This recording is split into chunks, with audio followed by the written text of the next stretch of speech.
Alhamdulillah, Alhamdulillahilladzi arsala Muhammadan sallallahu alaihi wasallam basyiran wa nadhira wa ja'ala al-Islam dinahu alladzi irtada. Asyhadu an la ilaha illallah wahdahu la syarika lah wa asyhadu anna Muhammadan abduhu wa rasuluhu la nabiyya ba'dah. Allahumma salli wa sallim wa karim wa azim ala sayyidina Muhammadin wa ala alihi wa sahbihi wa man tabi'ahu bi ihsanin ila yaumiddin. Amma ba'du, fa ya ibadallah, ittaqullaha haqqa tuqatih wa la tamutunna illa wa antum muslimun. Ma'asyiral hadirin, salat Jumat yang disama-sama dimuliakan Allah Subhanahu wa taala. Tidak ada yang lebih baik dan pantas pada hari Jumat ini selain kita panjatkan puji syukur kehadirat Allah Subhanahu wa taala yang telah banyak memberikan nikmat, terutama nikmat lahiriah serta nikmat batiniah. Sehingga dengan terpadunya dua nikmat tersebut, alhamdulillah wa syukurillah pada Allah Subhanahu wa taala kita masih diberikan sehat sehingga bisa melaksanakan kewajiban kita sebagai orang yang beriman kepada Allah Subhanahu wa taala, tentunya melaksanakan sholat Jumat. Mudah-mudahan langkah kita dan nafas kita yang setiap hari kita gunakan dicatat sebagai ladang amal soleh, ladang kebaikan, sehingga ketika kita dipanggil oleh Allah digolongkan husnul khatimah. Amin ya Allah ya rabbal alamin. Salawat dan salam menyerupaan kita limpah curahkan keharibaan junjungan Nabi Muhammad sallallahu alaihi wasallam yang telah mengajak bahkan menuntun minaz zulumati ilan nur, dari zaman kegelapan sehingga zaman terang menderang. Mudah-mudahan kita senantiasa mendapat syafaat ummah dari Rasulullah sallallahu alaihi wasallam. Hadirin sidang Jumat yang berbahagia, kalau kita berbicara hidup tentunya tidak lepas daripada nafsu, tidak lepas daripada keinginan kita yang kita tidak landaskan dengan iman. Kehidupan ini kan hanya sementara. Kehidupan ini hanya permainan untuk bekal akhirat. Oleh karena itu kita niatkan untuk ibadah kepada Allah Subhanahu wa taala. Allah telah menyiapkan atau kita diberikan oleh Allah Subhanahu wa taala surga yang luasnya bagaikan bumi dan langit. Ini apa? Diperuntukkan untuk orang-orang yang bertakwa kepada Allah Subhanahu wa taala. Hidup ini capek kalau kita nggak niatkan untuk ibadah. Kalau kita selalu melihat dunia ke atas, capek kita hidup. Buat apa kalau hidup selalu melihat dunia? Gak diniatkan untuk ibadah kepada Allah Subhanahu wa taala. Nonsen, gak ada artinya kita hidup ini. Oleh karena itu hidup kita niatkan untuk ibadah kepada Allah Subhanahu wa taala. Setelah hidup tentunya kita ngapain? Kita akan mengalami kematian. Kapan? Tinggal nunggu waktunya. Masyaallah hadirin yang berbahagia, kematian ini tidak ditarget al-maut, bahkan al-maut yakni bantatan mati ini secara tiba-tiba.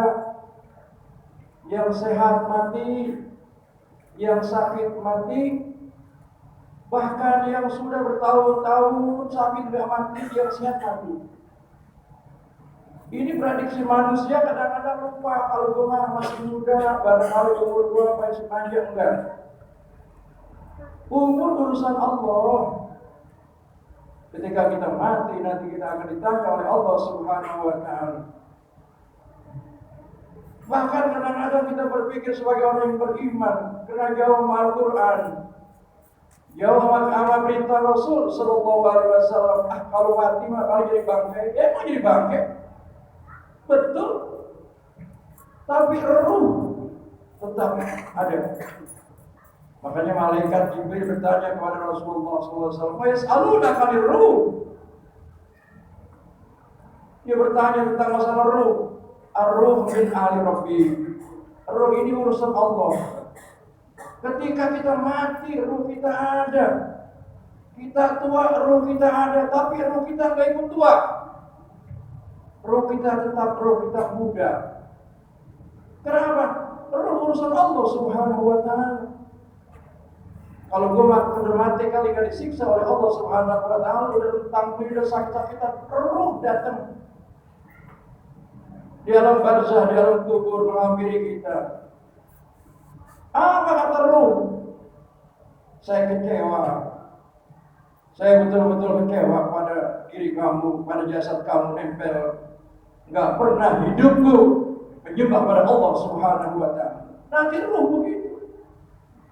Makanya di surga gak ada yang istilahnya nenek-nenek, kakek-kakek, semuanya muda. Kenapa? Ruh itu muda. Yang kita pikirkan apa untuk kembali pada Allah Subhanahu wa Ta'ala. Khairun nas yanfa'uhum minnas. Sebaik-baiknya manusia bermanfaat bagi orang lain. Ini ladang amal yang setiap hari kita gunakan. Ladang amal soleh yang setiap hari kita gunakan. Ketika kita berbicara harus kita betul-betul kita sadari bisa menyakiti hati orang atau tidak. Melihat yang aneh-aneh yang di luar dari dugaan kita selalu mengucapkan subhanallah walhamdulillah. Enggak kita ucapkan yang istilahnya menggulingkan. Mata pun begitu. Kenapa? Semuanya ada tanggung jawab dari hadapan Allah Subhanahu wa Ta'ala.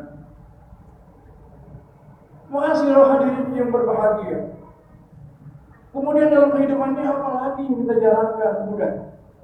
Cukup kita bertakwa pada Allah Subhanahu wa Ta'ala. Karena ketika kita dipanggil oleh Allah Subhanahu wa Ta'ala di liang lahat semuanya kita nggak bawa harta kekayaan, mobil pun kita nggak bawa, rumah istri pun kita nggak bawa. Kemudian apa? Anak soleh yang kita titipkan dalam dunia. Mengapa itu bekal bagi kita anak soleh selalu berdoa Rabbil birri wali walidayya warhamhuma kama rabbayani shaghira. Kalau kita punya anak soleh, kalau kita nggak punya anak soleh, bahkan kita didoakan sama orang tua kita, bahkan dicipakan. Nggak mau mati orang tua saya, mudah-mudahan saya dapat warisan. Ada yang model begitu sekarang. Makanya selagi masih kita hidup supaya kita istilahnya tanggung jawab pada Allah Subhanahu wa Ta'ala dimudahkan untuk pintu surga. Ini kita didik keluarga kita yang dikatakan khairun nas yanfa'uhum, sebaik-baiknya manusia bermanfaat bagi keluarga, bagi istri, bagi anak. Jangan sebagai bola liar digituin aja. Keluarga kita, anak-anak kita, ustaz, keluarga di masyarakat, tanggung jawab di masyarakat, pemimpin di masyarakat. Jangan dikira saudara bukan ustaz yang tanggung jawab di hadapan Allah Subhanahu wa Ta'ala. Udah dah, jangan mikirkan dunia kalau kita nggak niatkan untuk ibadah kepada Allah Subhanahu wa Ta'ala.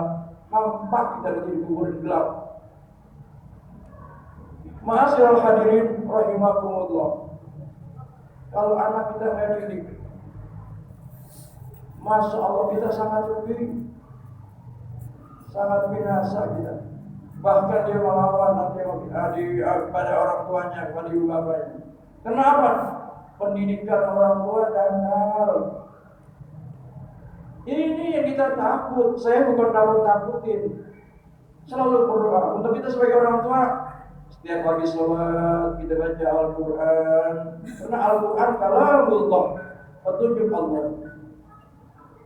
Jarang habis sholat kita baca Al-Quran. Satu ayat, maghrib satu ayat, isya satu ayat. Allah bizikrillah tatma'innul qulub. Dengan menyebut nama Allah hati kita akan lunak. Jadi aura kita pure, apa? Karena dipayungkan oleh Allah Subhanahu wa Ta'ala telah menyiarkan agama Allah. Hadirin rahimakumullah. Kalau kita lihat di daerah-daerah Timur Tengah, kalau mereka tidak belajar atau tidak belajar agama, bukan mahasiswa pengangguran, mereka aktivitasnya betul-betul kuat, semangat. Kenapa? Saya tanya, ya Sayyid, emang kenapa ini kok kerjanya orang Arab sampai begini? Kalau kami katanya Pak, udah akhir balik nggak nongteng sama orang tua. Soalnya kami bukan termasuk orang yang belajar. Saya bergerak sendiri. Di Timur Tengah di Yaman, di Arab Saudi. Bukannya masih tangan di bawah minta orang tua. Jangan. Cari maisha, cari kebahagiaan dunia untuk akhirat. Niatkan untuk ibadah. Indonesia beda. Udah balik masih minta duit jajan. Mau nikah masih minta duit orang tua. Kemana aja. Makanya orang-orang dari Timur Tengah, orang-orang Arab ke Indonesia enak, nyantai-nyantai juga punya duit, gak mau apa-apa coba kalau di Arab. Akhir balik lepas sudah kayak kambing. Kenapa Rasulullah SAW gitu? Ada seorang sahabat bertanya kepada Rasulullah, "Ya Rasul, saya ini nganggur." Kata Rasulullah, "Ada kampak dengan linggis." Artinya bukan seluruh rampok, bukan. Ini saya modalin banyak batu. Ambil batulah untuk kebahagiaan dunia mencapai akhirat. Jadi cara berpikirnya, logiknya udah tinggi orang-orang sana. Beda sama Indonesia. Kita sampai mau nikah masih rehe-rehe, orang tua nggak punya duit. Apa yang dijual? Terpaksa dijual. Kenapa? Anaknya ditimang-timang. Ini kebiasaan orang Indonesia begitu. Hadirin rahimakumullah. Apalagi untuk selanjutnya ketika kita menghadap Allah Subhanahu wa Ta'ala. Udah saya katakan dunia ini permainan.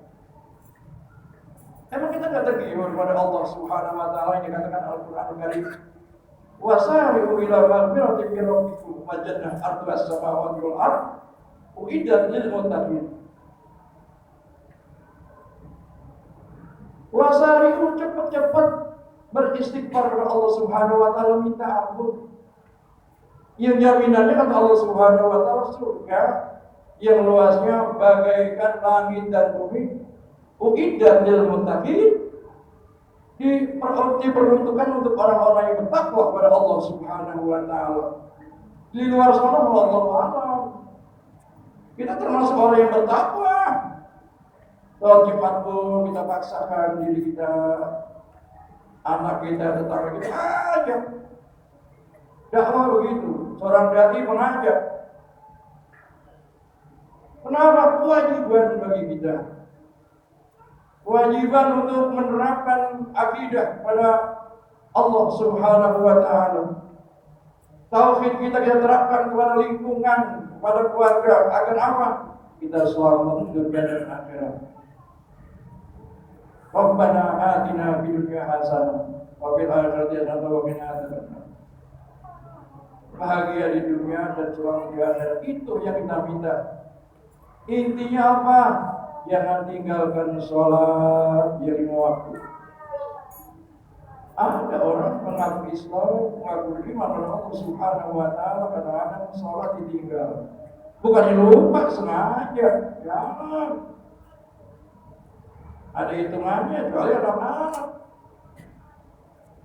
Oh lupa Ustaz, bikin sholat pada waktunya. Saya sholat zuhur kemarin lupa bikin.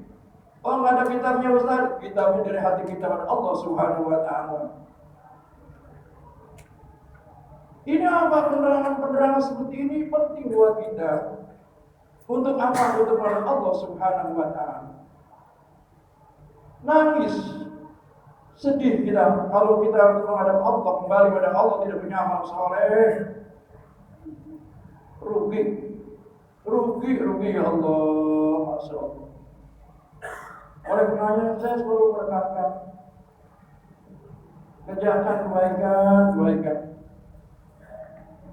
untuk siapa? Untuk diri kita masing-masing, untuk lingkungan kita.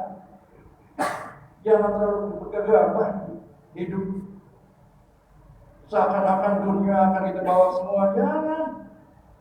Semua titipan. Selalu kita kemana menyebut istighfar, minta ampun kepada Allah Subhanahu wa Ta'ala. Kemanapun kita berada, naik motor istighfar. Bahkan di jalan-jalan sering kita lihat Allah Akbar, itu menandakan orang baik. Jangan terlalu dendam, jangan terlalu emosi. Ma'asyiral hadirin rahimakumullah. Yang terakhir barangkali khutbah daripada kesimpulan ini, kita sebagai orang yang beriman pada Allah Subhanahu wa Ta'ala harus tahu diri. Artinya tahu diri ini, kalau kita punya rezeki, di situ sebagian rezeki ada hak anak yatim, ada hak masjid, ada janda-janda tua.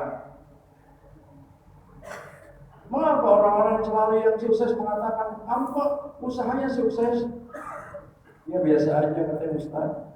Saya ke rumahnya pagi-pagi, bininya beli beras 20 liter. Sama ayam dimasak. Sampai keringetan, buat apa? Banyak banget dikasih, taruh di besek-besek ini. Ini buat orang jalanan, Ustaz. Itu kalau kata orang dulu yang agamanya lemet-lemet, agamanya nggak full, sampai mikirkan begitu. Karena banyak orang tukang pulung gitu. Saya bilang tiap hari rugi, enggak malah tambah, Ustaz.